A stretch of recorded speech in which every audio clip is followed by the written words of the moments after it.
Is prostitution the oldest profession in history? Dr. Kate Lister, sex work historian, said, actually, it was the Victorian writer, Rudyard Kipling, who first coined the phrase, the world's oldest profession, in his short story, On the City Wall. Bitch is an ancient Indo-European word related to the ancient Indian word kama, as in Kama Sutra, meaning lust. Historically, it was applied to any woman who stepped outside the norms of modest behavior that upset the status quo. Whore originally derives from the Germanic horon, meaning one who lusts. In Old Norwegian, the word is hora, adulterous woman. In Dutch, it is called hoer and is pronounced almost the same way as the English word whore. Harlotry, in Dutch hoerij, was the general term for paid and unpaid sex outside of marriage. A woman's honor was determined by her sexual behavior. Whores were considered women without honor. The word prostitute only became generally accepted in the Netherlands in the 19th century. In this video, we will know the history of prostitution and its passage through time, until today, where we find professionals in the sector that in some countries have the same rights as any other worker. For the words that I will use to do justice to the history and the subject that we will discuss in this video, I will have a very bad time to monetize. I ask you to subscribe, share, and comment, as it is the only way YouTube can promote the video. The oldest account of prostitution can be found in the list of occupations included in the Sumerian records, dating back to 2400 BC. Due to the context of its placement on this list, prostitution may have been associated with temple service work. Therefore, it would likely have been considered an acceptable and legitimate profession, a sentiment that was reiterated shortly thereafter in the neighboring region of Babylon when the legal rights of a prostitute were recorded in the Code of Hammurabi. Despite these seemingly promising origins, women employed in this profession soon began to experience regulations. In 1075 BC, the Code of Ashura enacted a legal requirement for all women to wear a veil in public, with the exception of prostitutes who, as a form of differentiation, were legally prohibited from doing so. Being a whore is one of the oldest professions in the world. The Holy Bible mentions a woman called the Whore of Babylon. That represented sinful behavior. The Bible says that Sodom and Gomorrah were destroyed by God because of the sinful behavior of its citizens. Sodomy, love between men, prostitutes, brothels, and drunkenness formed the basis of decadence in these two biblical places. Sexual intercourse was intended only for married couples. But even before the Bible, a woman named Lilith was mentioned on clay tablets. The demon Lilith first emerged around 3000 BC in the ancient city of Uruk, in what is now called Iraq. She was a high priestess of the temple of Inanna and was sent by the goddess to take men off the streets. Lilith was one of the Nugigs, the pure or undefiled, who were worshipped as holy women. The rituals in which Lilith participated were later considered rituals of prostitution. Solon, the great Athenian legislator, was the first to legalize prostitution, and he did so 2609 years ago. He legalized prostitution in 594 BC. Solon implemented state measures, first, to protect marriage and prevent adultery, secondly, to the unlimited satisfaction of all extramarital sexual desire. Prostitution in ancient Rome was legal, public, and widespread. Even Roman men of the highest social status were free to hire prostitutes of either sex without incurring moral disapproval, provided they demonstrated self-control and moderation in the frequency and enjoyment of sex. Latin literature also often refers to prostitutes. Real-world practices are documented by provisions of Roman law regulating prostitution. Inscriptions, especially graffiti from Pompeii, uncover the practice of prostitution in ancient Rome. Some large brothels of the 4th century, when Rome was being Christianized, seem to have been counted as tourist attractions and were possibly state-owned. Prostitutes played a role in various Roman religious celebrations, mainly in the month of April, presided over by the goddess of love and fertility, Venus. While prostitution was so widely accepted, prostitutes were often considered shameful. Most were slaves or former slaves, or if free by birth, relegated to the infamous Ike, people without social standing and deprived of the protections most citizens received under Roman law. Prostitution thus reflects the ambivalent attitudes of the Romans toward pleasure and sexuality. A registered prostitute was called a meretrix, while the unregistered fell into the broad category prostibuli. There were some similarities between the ancient Roman and Greek systems, but as the empire grew, prostitutes were often foreign slaves. captured, bought, or bred for the purpose of prostitution. This was sometimes done by large-scale prostitution farmers, where abandoned children were raised and almost always bred to become prostitutes. Slavery and prostitution was sometimes used as a legal punishment against women free of criminals. Buyers were allowed to privately inspect naked men and women for sale, and there was no stigma attached to the purchase of men by a male aristocrat. Caligula was the first Roman emperor to legitimize the profession by imposing an imperial tax on prostitution. The tax lasted for some 450 years and was abolished under Emperor Theodosius in the late 4th century. During the Middle Ages, prostitution was commonly found in urban contexts. Although the Roman Catholic Church considered all forms of sexual activity outside of marriage sinful, prostitution was tolerated because it helped prevent greater evils such as rape, sodomy, and masturbation. Augustine of Hippo is quoted as saying, "If you expel prostitution from society, you will disturb everything because of lusts." General tolerance of prostitution was for the most part reluctant, and many church people urged prostitutes to reform. After the decline of organized prostitution in the Roman Empire, many prostitutes were slaves. However, religious campaigns against slavery and the increasing commodification of the economy turned prostitution back into a business. In the 7th century, the Prophet Muhammad declared that prostitution was forbidden. In Islam, prostitution is considered a sin, and Abu Mas'ud al-Ansari is credited with having said, "Allah's apostle forbade taking the price of a dog, the money earned by prostitution, and the earnings of a soothsayer." However, sexual slavery was not considered prostitution, and was very common during the Arab slave trade during the Middle Ages and early modern period. Women and girls from the Caucasus, Africa, Central Asia, and Europe were captured and served as concubines in the harems of the Arab world. Prostitution in China was due to a weak family economy among the country's rural families. Although China was a wealthy nation, poverty-stricken families were due to overpopulation in rural areas, in which many families had to resort to these practices to survive. Among the Aztecs, the Cihuacali was the name given to the controlled buildings where the political and religious authorities allowed prostitution. Cihuacali is a Nahuatl word meaning house of women. The Cihuacali was an enclosed compound with rooms, all overlooking a central courtyard. In the center of the courtyard was a statue of Tlazolteotl, the goddess of purification, steam baths, midwives, uncleanness, and the patroness of adulterers. Religious authorities believed that women should work as prostitutes, if they so desired, only in those premises guarded by Tlazolteotl. Tlazolteotl was believed to have the power to incite sexual activity while cleansing the spirit of such acts. Inca prostitutes were segregated from other people and lived under the supervision of a government agent. As we can see, prostitution has arisen in different places and times throughout history around our planet. And this leads us to the following question: how did the people of the time react to prostitution? A prostitute is always a source of many different reactions. Jealousy is certainly one, and many wives were relieved to see their man go to the red light district because she refused to have sex with him. That was also the reason why the Catholic Church condoned prostitution. 70% of all prostitutes' clients are married, recent studies show. Prostitutes always made a lot of money, and so did those around them, such as a pimp, the inn, etc., as seen in all the inns in the paintings, where leisure, beer, kissing, and feasting are depicted in a straightforward manner. The Victorian era had not yet arrived, and there was little or no structure to everyday life. The city administrations had tried more than once to regulate prostitution. This gave the police the opportunity to close an eye and get paid for doing so. Only women who committed serious crimes in addition to prostitution, such as manslaughter, murder, or repeated beatings, were punished. To better understand the evolution of this profession, we will focus on the city of Amsterdam.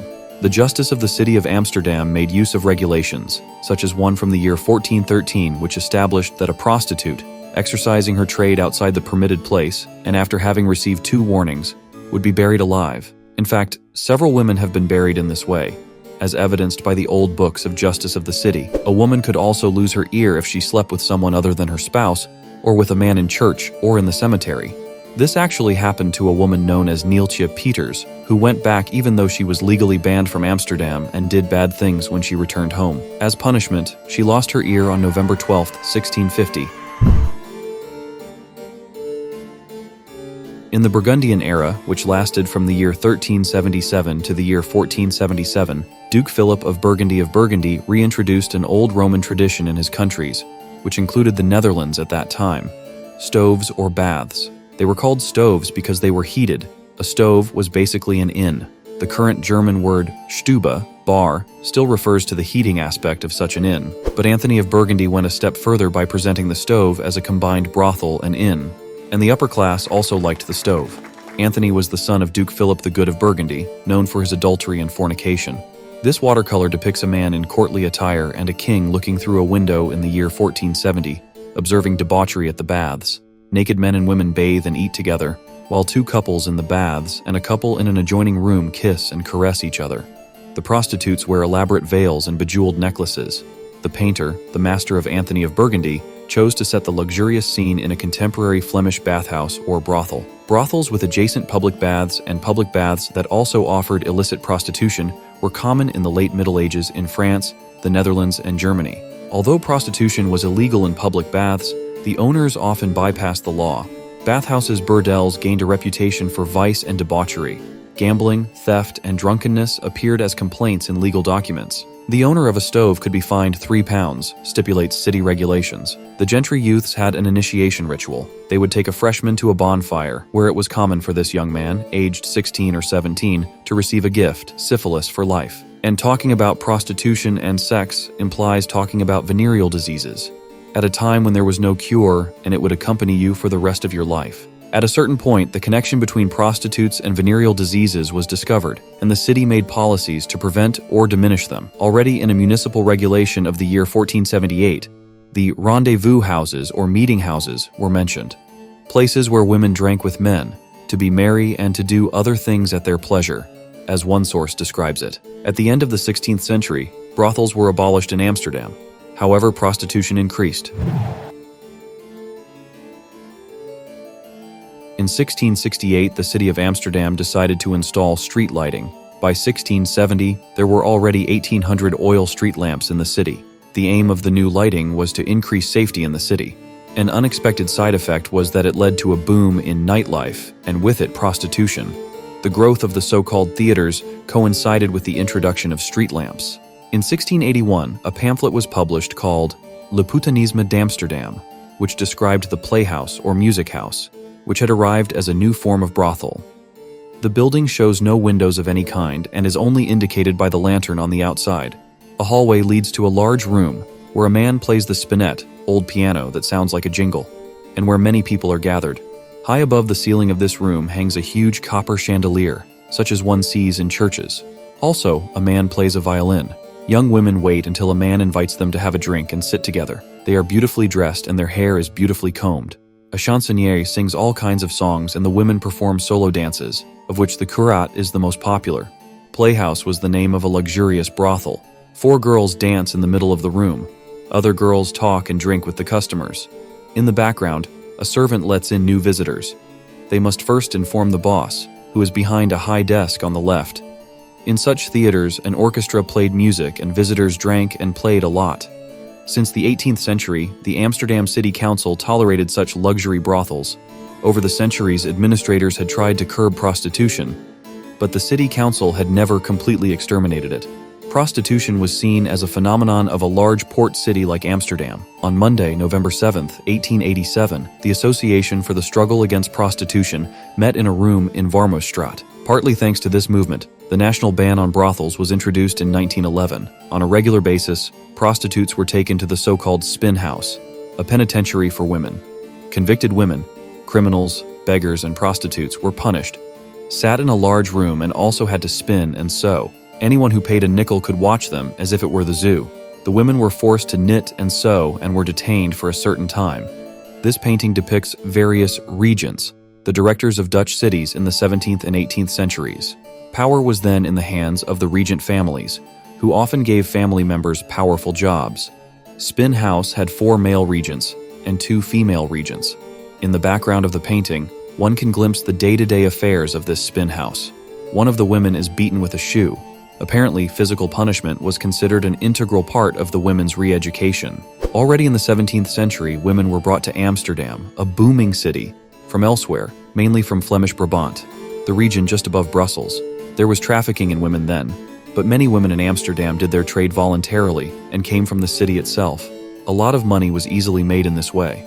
Around 1700, the city government began to crack down on the organizers of prostitution. So-called madams, pimps, brothel owners, were sentenced to life imprisonment or exile. In 1706, a madam put on the above-mentioned cack for the first time for all to see. From 1722, public floggings also began. Fines were also increased, and the expensive clothing of the prostitutes, often owned by the madams, was confiscated. By 1720, prostitution went underground. Several large theaters disappeared, and small brothels, where one madam and one or two prostitutes lived, promoted themselves much less explicitly. Women no longer showed off in front of the brothel's doors. Instead, they went to the Cruisebahn, street nickname, to find customers. People used to call prostitutes who walked the streets cruisin'. The American word cruising seems to have originated from Kreisen. In an alley called Hasselarsteig, Hasselar Alley, located 100 meters from the harbor, brothels were left to their own devices because sailors had to sleep somewhere, and often did so right there, in the houses of public women. The Amsterdam City Council only withdrew the license of one public woman after a multitude of complaints about her, as recorded in a police report of 1838 about a woman in the Handboogstraat. With the French occupation of the Netherlands in 1809, the ban on prostitution was lifted. From 1809 onwards, prostitution was allowed on condition that the women and brothel owners registered with the police. The reason for this practice originated in the Napoleonic Wars. Soldiers and prostitutes often spent time together. During the Napoleonic Wars, there was a large increase in venereal diseases, with negative consequences for the army's fighting strength. It was hoped that registration and controls, including medical checks, would decrease the number of venereal cases. The French government in the Netherlands ended the prohibition of prostitution, and with the implementation of the Penal Code in 1811, only prostitution with minors was declared illegal. This meant the separation of law and morality. Even more special is the Cities Act of 1851, which recognized both brothels and prostitutes.